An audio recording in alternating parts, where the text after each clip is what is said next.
If I just asked you traits, I don't care what guys are drafted.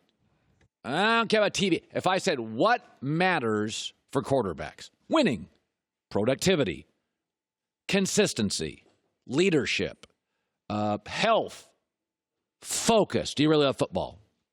You get this morning that Dak Prescott, who you don't want to pay, is better than Cam Newton in all of those. Winning, Dak has won 9 of his last 11 starts. Cam's lost 8 straight starts. Leadership, health, ascending, focus. Folks, Tampa Bay didn't have a Pro Bowler on defense last night. Carolina was at home. They had to win. Cam 0 for 3 in the red zone. Abysmal on third down, 3 for 14. 24 of 50. Couldn't extend drives. Carolina's defense is shot by the fourth quarter. You don't want to pay Dak Prescott. And you keep telling me Cam's a star. Today, Dak is better than Cam. Well, Colin, that is unfair. Dak has amazing weapons. All right, let's talk about it. Zeke. Well, Cam's got Christian McCaffrey. You don't think he can play? Well, I mean, Jason Witten. Well, Cam's got Greg Olsen. He's better right now than 88-year-old Jason Witten. Well, what about Amari Cooper? What about Curtis Samuel? That guy's got game. Well, what about Michael Gallup, the emergent? Well, what about DJ Moore? Stop. Dak and Cam both have enough weapons. A back, 2 good receivers, a good tight end. And both clearly have competent coaches. Ron Rivera's gotten to a Super Bowl, won his division. Jason Garrett's won playoff games, won his division. Stop with the nonsense. All you need to know, teams tell you what they think about your quarterback. Cam hasn't had a touchdown pass in 4 games. Okay, running quarterbacks, Cam, they work in this league. But as we often say, they don't last. So what you have to do if you're running quarterback, run around for a couple years until the light goes on. It's a very fast NFL game compared to college. And then Russell Wilson, Steve Young did this to a Hall of Fame level. About year 3, the light goes on, and then you can run occasionally, but you are really a pocket quarterback with mobility. By the way, I'm finding Dak Prescott is running less and passing more. But if you're a running quarterback, it all works. It just doesn't last. Do it for a couple years. The problem with Cam has never taken the time to become a pocket quarterback. Cam is too distracted from day one in this league. He's distracted being Cam. He's distracted being cool. He's distracted with his commercials. He's distracted with his fashion. He is never committed to being a great pocket quarterback. I have seen more growth from Lamar Jackson in the last 6 months than I've seen from Cam in 8 years. So this morning when you question should you pay Dak, Dak is an ascending, winning, increasingly productive, coachable leader at quarterback. Cam is an eroding, marginally productive, arguably uncoachable, semi-healthy, non-winning, depends on the Sunday or moment productive quarterback. And you want Cam over Dak. And you want to pay Dak. So I mean, if you don't want to pay Dak, what are you going to pay Cam? Because I've been listening to this Dak thing for a year.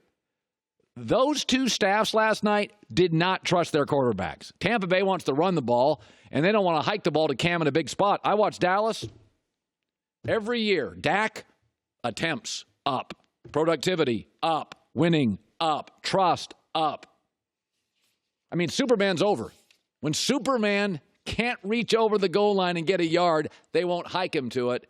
It's over. Cape off. I have watched this in entertainment. I have watched this in sports. Celebrity is an incredibly powerful thing. Good looking, handsome, cool. We get blinded by it. We can't see straight. Salesmanship. We got a guy in the White House can sometimes just make stuff up, but he's a celebrity. We punish people who aren't cool. Tom Brady is the best quarterback and the best football player I've ever seen. Half of you think he's a system quarterback. Brady's not cool. Steph Curry, only unanimous MVP, the greatest shooter and ball handler of my life. All I hear is critics. Players don't even like him because he's not cool.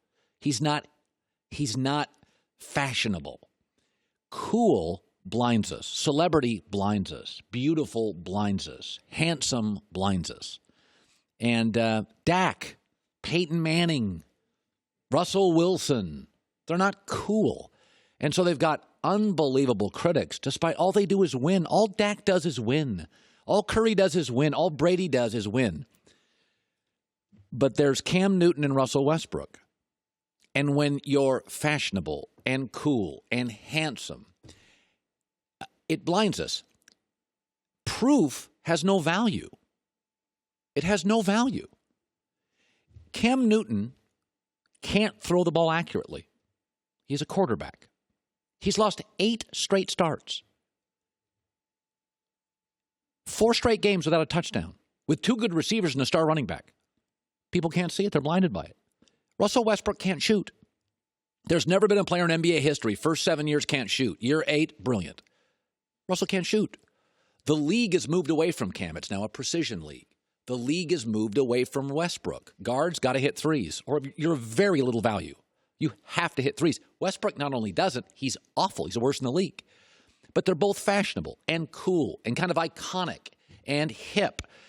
They are the ultimate celebrity. I mean, Cam is the ultimate celebrity quarterback. Russell Westbrook's the ultimate celebrity guard. They don't win. They're marginally consistent. They can't do the one thing their sport demands, shooting or throwing the ball accurately. But this is the way we are. More NBA players like Westbrook than Steph Curry. Explain that. One wins. One's the best shooter in a shooter's league. Okay. More players in this league like Cam than Dak. I mean, why? Because Dak's not worried about being cool. And I've seen it my entire life. I mean, for years and years, Westbrook doesn't have enough help and Cam doesn't have enough help. Oh, good God, stop. It's not a help issue. By the way, Oklahoma City finally decided to move off Westbrook. Okay, Westbrook showed him who he was enough, and they finally said, okay, we give up. We're moving off Westbrook. My question with Carolina, what more do you need to see? You're not winning. I mean, you haven't had back-to-back winning seasons. If you go 0-2 in the NFL, your chances of making the playoff is 12%. If you go 0-2 at home, I looked it up. I couldn't find it this morning. I think it may be 0%. I don't know if anybody's ever made the playoffs off 0-2 at home. I'm sure somebody has. But it really is. And I've been saying with both for Westbrook for years, I'm like, folks, he can't shoot. It's a shooter's league. LeBron James, like 9 years ago, is like, I'm going to move from my freight train game into a shooting game. I've been saying it for years for Cam. Folks, he literally walks to the line, whatever play is called, he's not going to audible out of it, and he can't throw the ball accurately. I don't know what everybody's watching. It's not like I'm a genius here. I was right on Westbrook. I'm right on Cam. I mean, last night was a prime example. I don't know what everybody else is looking at. I'm not a hater if I'm right. I'm a hater if I'm wrong. Hi, everybody. Thanks for watching. Subscribe here to get the latest from the show. Also, be sure to check out more of the best clips from The Herd or go watch a few segments from other shows on FS1.